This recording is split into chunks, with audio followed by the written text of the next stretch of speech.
नमस्कार, मैं हूं राजेश कुमार शर्मा और आप देख रहे हैं मेरा यूट्यूब चैनल यूपी आज। आगे बढ़ने से पहले एक बार फिर मेरा आपसे निवेदन है कि यदि आपने अभी तक मेरे इस चैनल को सब्सक्राइब नहीं किया है तो प्लीज़ इसे सब्सक्राइब कर दीजिए। साथ ही वीडियो को लाइक करना, अपने कमेंट्स लिखना भी ना भूलें। एक निवेदन यह भी है कि मेरे इस वीडियो को अपने मित्रों और परिजनों को शेयर जरूर करें। समाजवादी पार्टी के मुखिया अखिलेश यादव आजकल सख्ते में हैं। कारण मुसलमानों का समाजवादी पार्टी से धीरे धीरे मोह भंग होकर असदुद्दीन ओवैसी की पार्टी ऑल इंडिया मजलिस ए इत्तेहादुल मुस्लिमीन की तरफ रुझान होना है। सब जानते हैं कि हाल ही में हुए नगर निकाय चुनाव में उत्तर प्रदेश में ओवैसी की पार्टी ने मुस्लिम वोटों में सेंध लगाकर समाजवादी पार्टी को जोर का झटका दिया था। अखिलेश यादव की चिंता यही है कि आखिर मुस्लिम मतदाताओं ने उन पर भरोसा क्यों नहीं किया। ऐसे में जब लोकसभा चुनाव को अब 1 वर्ष से भी कम का समय रह गया है तो अखिलेश यादव के सामने सबसे बड़ा प्रश्न यही है कि आखिर विमुख हुए मुसलमानों को एक बार फिर पार्टी से कैसे जोड़ा जाए। सूत्र बताते हैं कि इसको लेकर अखिलेश यादव ने अपने खास सिपले सालारों से विचार विमर्श भी किया है।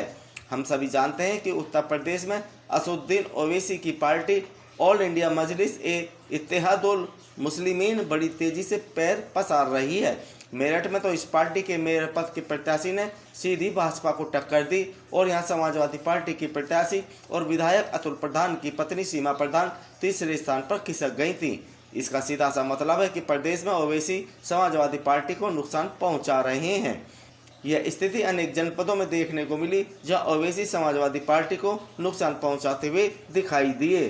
अब अखिलेश यादव के सामने सबसे बड़ा प्रश्न ये है कि वे लोकसभा चुनाव से पहले अपने खोए हुए इस जनाधार को वापस कैसे लाएं। अखिलेश यादव की कार्यशैली का गहनता से अध्ययन करें तो उनमें अब एक परिपक्व राजनीतिक के गुण नजर आने लगे हैं। अपने मुख्य प्रतिद्वंदी भारतीय जनता पार्टी के साथ साथ अन्य प्रतिद्वंदियों को कहां, कैसे और किस अंदाज में उत्तर देना है, इसकी कला भी वे बखूबी जान चुके हैं।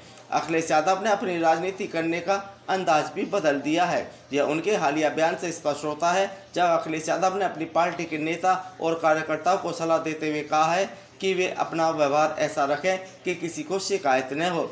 अखिलेश ने आगे कहा कि सभी कार्यकर्ताओं का नेता का व्यवहार शिष्टाचार युक्त होना चाहिए। अखिलेश ने कहा कि कार्यकर्ताओं के परस्पर सम्मान और विश्वास से सपा का ग्राफ जनता के बीच ऊंचा उठेगा। अखिलेश यादव ने पार्टी नेताओं और कार्यकर्ताओं से कहा कि वे कोई भी धार्मिक भावना को ठेस पहुंचाने वाले बयान ना दें। अखिलेश यादव के उक्त बयान की गहनता से समीक्षा करें तो पता चलता है कि अखिलेश आम जनता के बीच अपनी और अपनी पार्टी की इमेज बदलना चाहते हैं। वे समाज के सभी वर्गों में यह संदेश पहुंचाने का काम कर रहे हैं कि उनकी पार्टी सभी जातियों, संप्रदायों और धर्मों को समान इज्जत देती है।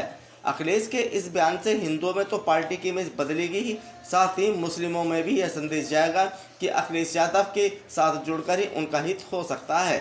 बेशक मुसलमान बड़ी संख्या में ओवैसी की पार्टी का समर्थन करते नजर आ रहे हों, लेकिन मुसलमानों में भी यह संदेश जाएगा कि केवल मुसलमानों के बल पर प्रदेश या केंद्र की सत्ता पर काबिज नहीं हुआ जा सकता। ओवैसी देश के अलग अलग राज्यों में अपने उम्मीदवार उतारकर केवल और केवल भारतीय जनता पार्टी को लाभ पहुंचा रहे हैं। यदि ओवैसी की पार्टी कुछ सीटें जीत भी लेती है तो उससे भी मुसलमानों का भला होने वाला नहीं है। इसलिए मुसलमानों के सामने एक ऐसी पार्टी को वोट करना मजबूरी हो जाती है जो सत्ता की दौड़ में भी आगे रहे।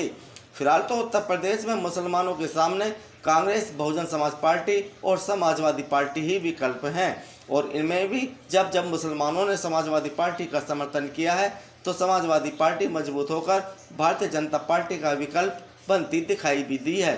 फिलहाल अखिलेश यादव लोकसभा चुनाव को लेकर गंभीर हैं और यदि वे और उनके कार्यकर्ता मुसलमानों को ये समझाने में सफल हो जाते हैं कि केवल और केवल समाजवादी पार्टी के साथ जुड़कर ही भाजपा को रोका जा सकता है तो पार्टी आने वाले चुनावों में उल्लेखनीय सफलता हासिल कर सकती है। साथ ही समाजवादी पार्टी को इस बात पर भी जोर देना होगा कि मुसलमानों में ये संदेश भेजा जाए कि ओवैसी की पार्टी को वोट देकर भाजपा से नहीं लड़ा जा सकता तो समाजवादी पार्टी उल्लेखनीय सफलता हासिल कर सकती है।